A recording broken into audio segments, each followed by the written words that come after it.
Good afternoon. And today we have a very special guest. We have Dr. Edward Zuckerberg. Good afternoon, doctor.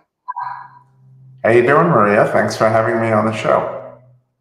And thank you very much to our audience. If you have trouble sleeping or sleep next to the snoring partner, this show is going to be for you. You're going to learn how dental health affects your systemic health and what to do to feel better every morning and during the day. And if you're a medical professional who, just like us, so passionate about dental and systemic connection, this show is definitely going to be for you, because Dr. Zuckerberg is going to explain to us how this very sneaky bacteria called Porphyramona gingivalis can really affect and destroy your whole body system, including your brain. Now, I would like to introduce Dr. Zuckerberg. I knew about Dr. Zuckerberg for many years, especially for the fact he's the father of Mark Zuckerberg, founder of Facebook.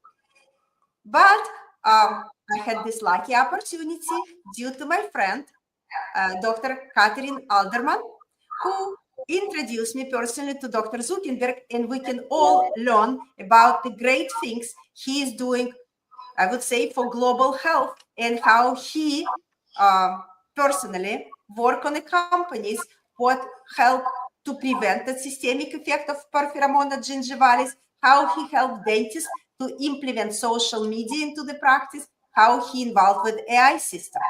I'm gonna read his bio because I find it very inspiring. So Dr. Zuckerberg, he's a graduate from NYU College of Dentistry, just like me. And he used to have he owned practice in Brooklyn and Dobbs Ferry in New York. And Dr. Zuckerberg always was passionate about Dr. Zuckerberg was always very passionate about technology. And as a result of it, Mark founded Facebook. That's due to Dr. Zuckerberg's interest to computer, which was installed from an early age. And Dr. Zuckerberg, besides Mark, have 3 daughters. And he is has 10 grandchildren, and he lectured nationally and internationally on different topics. And he's a founding partner of a lot of companies. They mostly related to systemic and dental health. And my first question to you, please tell us your story. What happened, how it's inspired you to become a dentist and raise your kids? What's the secret? Well, thanks, Maria. Actually, I didn't have anything in my upbringing that made me want to be a dentist. As a matter of fact, I knew very little about dentistry. I remember my first day walking into NYU dental school, and some of the upperclassmen were talking about a bridge. And I didn't know if they were talking about the Verrazano Bridge or the Brooklyn Bridge. I really had very minimal dental experiences as a child. I had one cavity, maybe one retained baby tooth that had to be taken out. So very little dental experience. But I remember taking an aptitude test in high school that's determined that I was good with spatials, good with science, good with people, and they listed a few careers that might be suitable for me, and dentistry was one of them. Well, when I got to NYU, I found out that I was pretty unique. There were 200 students in my entering class, and over half of them, over 100, actually had parents who were dentists. So they were kind of just moving into the family profession. So, those of us that didn't have parents as a dentist were a minority. It turned out to be, really exciting and interesting, and really a great career for me. Just like the test predicted, I like, dealing with people and helping them, and my knowledge of science, and I was good with my hands. So, everything worked really well for this to be a great professional choice for me. And this is wonderful because it seems like you really like technology and you were able to make your kids passionate about that. You know, it was kind of an accident. When I was in dental school, I lived in Brooklyn with my parents, and my father actually was a postal worker, and he worked in the post office just 2 blocks away from the dental school. So I used to drive in with him. I used to get a ride in with him in the morning, so I didn't have to take the subway. But the downside was he got me there about an hour early. And there was one other student who got a ride in and was also there early. And we became good friends. And this guy was really into video games. And back in the mid 1970s, most of us had something called the Atari 2600, which was a very early video game console system. And my friend convinced me to get the Atari 800, which was it was one of the early home computers, very primitive. It was before the IBM, before the Apple or anything else. There was an Atari 800, and the only other one on the market, I think, was something called the Commodore 64. And so I got the Atari 800, and I saw that it had a basic programming module where you could learn some basic computer programming. Now, I had never taken it in school. You know, I was focused on becoming, a dentist or a physician, and I took all biology, physics, chemistry. You know, I did some calculus, but I didn't have time in my schedule for computer programming. And there really wasn't anyone that I knew, or your parents were not pushing people in the 1970s to become computer programmers. You know, if you were smart, you became a doctor or a lawyer. You know, and only three professions, yes. How things have changed. Now the smart kids become computer programmers, and the less smart become the doctors. We've gone 360. You know, it's kind of funny, but that being what it is, when my wife did go to medical school and became a psychiatrist, and we bought our first home in Westchester County in Dobbs Ferry, New York, from a retiring dentist. So it had a small dental practice in the house. And I also had an office in Brooklyn, which was my main office. It was a very interesting financial climate in 1981. Interest rates were like 18%, very, very high mortgage rates. But I had a cousin who was an executive at Citibank, and he arranged for me to get a reduced rate mortgage as long as I was willing to participate in a pilot program that Citibank was doing for electronic banking. And he said, in order to participate, you have to have either an Atari 800 or a Commodore 64. And I said, well, I do. I have an Atari 800. He said, great. And I remember my first session where I paid 3 bills on the computer. It was so slow. You know, it was like I had a green monitor that would load one line at a time, like someone was typing. And I could only pay the water company, electric company, phone company. You know, Citibank had prearranged with a few of the major utilities in the New York area to participate in this experimental electronic banking program. It was a very slow modem. We dialed in with the phone. You remember the old days where you heard like boop, boop, boop, boop, boop, boop. And then your phone connected, and I was so excited. I had to run and find my wife, who was studying in a remote corner of the house, and said, you're not going to believe what just happened. And she said, well, you look very excited. Why don't you tell me about it? And I'm like, I just paid 3 bills without writing a check or having to mail them in an envelope, and they're paid instantly credited to our account. And she looks at me skeptically and goes, "Well, how long did that take?" And I said, "Well, I had to set up. It was the first time. It took about an hour."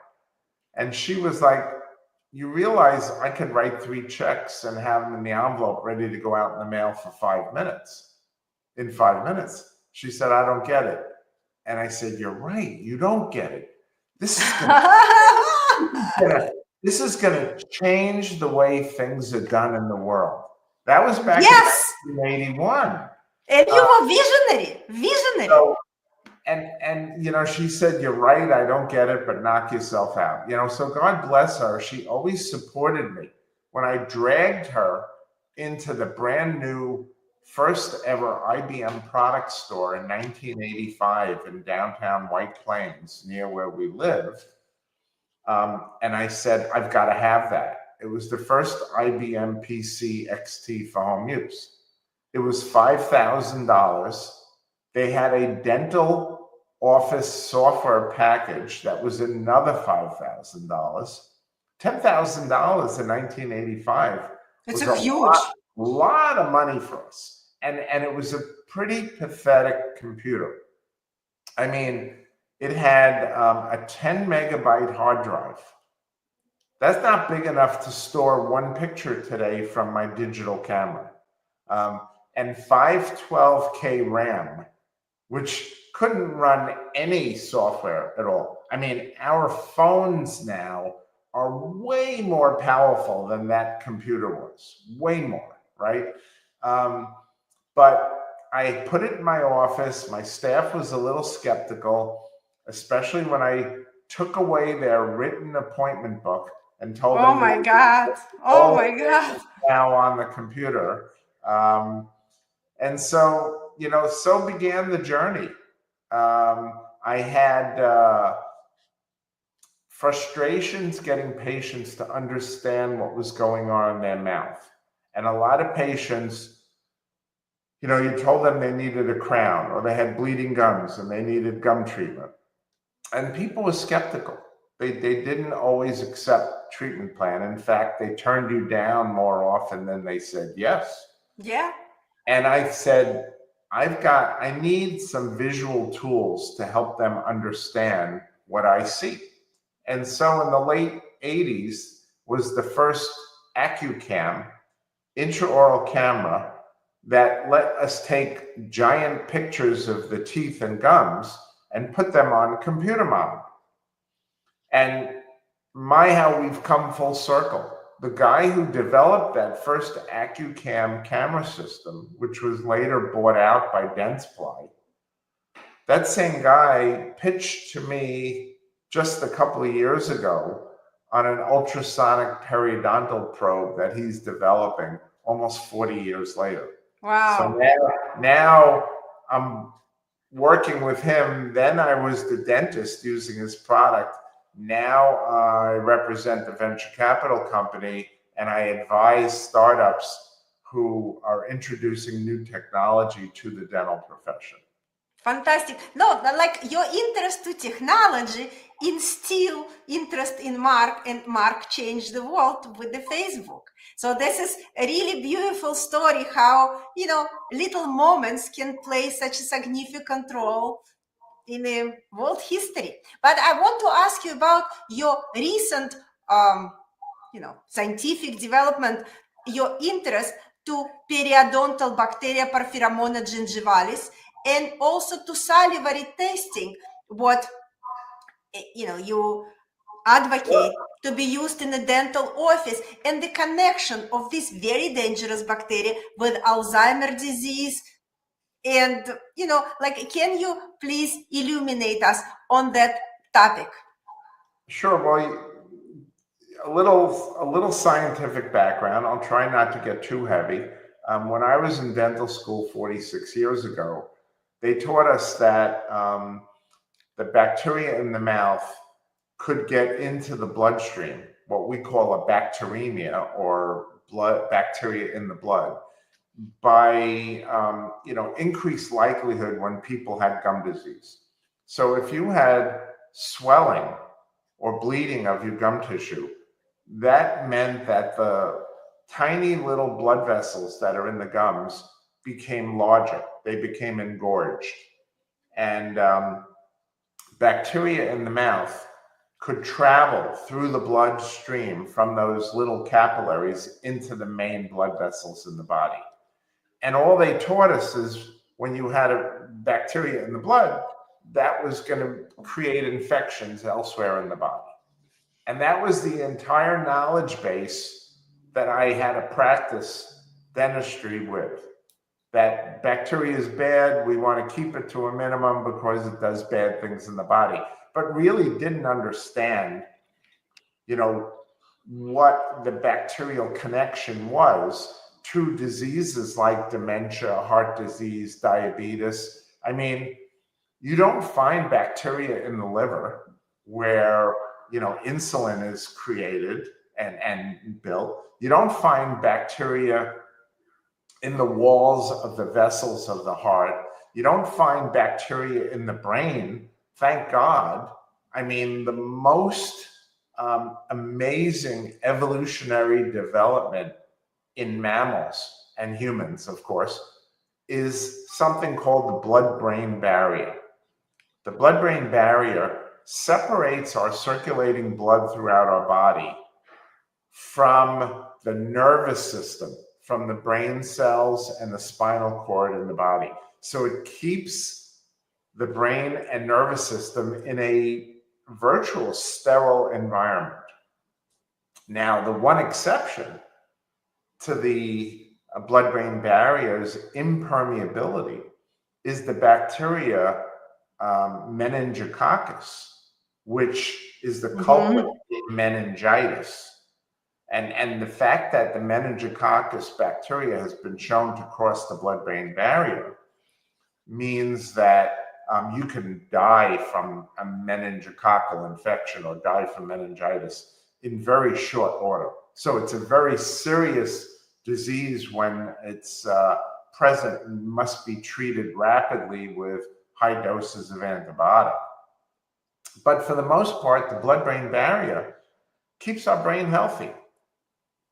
So the work was done over the years on this bacteria, P. gingivalis, and in fact, hypotheses that P. gingivalis was the primary causative agent of the driver of many systemic diseases goes back many years. And one of the researchers called Dr. Booth, and Booth's team had a famous study done in 1995 in the UK, 30 years ago. 30 years ago, they isolated and were able to test for levels of P. gingivalis in the saliva. And we can do that very easily today. And they also were pioneering a version of a monoclonal antibody 30 years ago, which they found in studies eradicated and prevented P. gingivalis from coming back for 9 months. Okay, so they were setting the table for a therapy that could be administered, say, once a year to patients and prevent them from ever getting P. gingivalis. That's fantastic. It is amazing. The problem was in 1995, we were not thinking that periodontal disease had a systemic cause. All we were thinking about periodontal disease is it caused you to lose your teeth. Okay? So the fact that the bacteria came back was conceived or was treated as a failure. They were hoping for like a vaccine, a one-time administration that would eradicate this bacteria forever. So it didn't get picked up again until after 2012, when doctors George Hadji-Shingalis and Rich Darveau, two periodontists at the time who were involved in research with P. gingivalis, They coined the phrase keystone pathogen because P. gingivalis was the primary keystone pathogen of periodontal disease. And they also demonstrated how P. gingivalis does its work. It secretes toxins, poisons that we call gingipains. You can look this up, Google it, and read about it. Gingipains. Gingipains are toxic proteins secreted only by the bacteria P. gingivalis. And the reason the organism releases gingipains into the gums when the organism is present is because it helps create an environment that's favorable for that bacteria to flourish in the gum crevice. Now, how does the bacteria get there in the first place? It's present in many people, and even in gum health, we have small quantities of P. gingivalis. You know, bacteria in the mouth is communicable, right? We share glasses, beverages with someone. We share food. We kiss. We kiss. Yes, yes. We kiss. So there's mixture of saliva from person to person and transfer of oral bacteria, including P. gingivalis. And P. gingivalis, in small quantities, not a bad thing. And what happens in most people is when they go for periods of time where they're not seeing the dentist, is they get a sticky accumulation of substance on their teeth called plaque. And the early plaque around the gum line is mostly composed of organisms that can thrive in an environment with lots of oxygen. We call them aerobic organisms. And these are organisms like Streptococcus. And these are early colonizers. And if you go to the dentist regularly and you do a good job of brushing and flossing at home, you're keeping the bacterial colonies in plaque to a minimum. And then what colonies do adhere to the teeth, your dental professional scrapes off and cleans off when you go to the dentist. If you go to the dentist. If you go. For those of us who don't go as often as we should, or don't do as good a job between visits to the dentist at home, we get greater buildups of plaque and tartar, and the colonies of bacteria start to migrate under the gum line. Okay? As they migrate under the gum line, now we get development of what we call a biofilm, or subgingival, under the gum, plaque and calculus tartar formation. That biofilm contains more complex bacteria that build on the early colonizers like Streptococcus.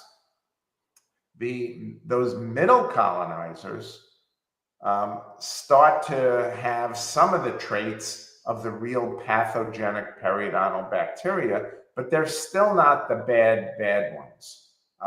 Some of them are anaerobic, which means they can thrive in environments with very little oxygen. And indeed, in the gum pockets under the gum, there's not much oxygen. So now we have the early makings of gum disease.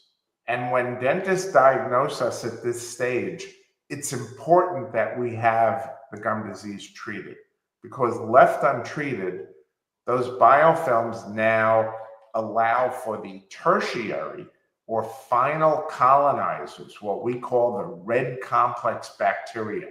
And there are 4 really key ones, real bad ones. So we have P. gingivalis that we've been discussing already. We have denticola, we have Tannerella forsythia, and we have fusiform nucleatum. Terrible, guys. Those are bad bugs. Those all do bad things, and they all need each other. But P. gingivalis is the ringleader. P. gingivalis is the one that does the damage. So P. gingivalis is totally anaerobic. It thrives where there's very little oxygen, and it is spewing these toxic proteins or gingipains into the gum tissue, which cause the gum to be poisoned and become inflamed and bleed. If your gums bleed when you brush or floss, that's bad. Yeah. Many people think, everybody's gums bleed. It's not a big deal, right? But if their eyes were bleeding or their ears were bleeding, That they would be scary. very scared that something very bad is wrong. But for some reason, people don't take bleeding gums as seriously as they should. It's a sign that you've got high quantities of P. gingivalis and it's producing toxic proteins or gingipains in your gums. Now, here's the fun part, or where we really have learned in the last 15 years what's going on. It's the toxic proteins that make their way into the bloodstream. And these are not bacteria. They're circulating poisons in the bloodstream. They carry the DNA of P. gingivalis, but they're not P. gingivalis organisms. And here's the really scary part. These toxic proteins can go through the blood-brain barrier. They enter the brain, they interfere with the neuron connections in the brain or nerve cell connections in the brain. And when they interfere with nerve cell connections and connections don't make proper, transfer of data, that's where our dementia or memory loss starts to come in. That's very scary. Now, in the brain, the body does treat these toxins of P. gingivalis as poison, and they send T cells and macrophages from the immune system to try and engulf them. And they're able to do it on a small extent. The more toxic proteins in the brain, the immune system is overwhelmed and can't treat them and engulf them all. When it does engulf them, the way it removes them from the system is through a conversion process. It converts them from the poison into a substance called beta amyloid plaque. Now, beta amyloid plaque, when it's diagnosed in the brain in large quantities, is a diagnosis of Alzheimer's disease. And if we do autopsies of people who have died with Alzheimer's disease and look at their brains, in virtually 100% of those brains, we find the toxic proteins of P. gingivalis. Wow. Thank you very much. That was such a fascinating story, and I hope it's going to encourage our listeners to look more into the company you support, like Keystone Bio and Viome, because they're all based on salivary testing and prevention of those scary diseases. And it's better to take care of it through the lifetime than suffer the consequences. So we really appreciate your knowledge and the fact what you share so generously with us, Dr. Zuckerberg, and we're looking forward to learn more from you. Thank you. Wonderful.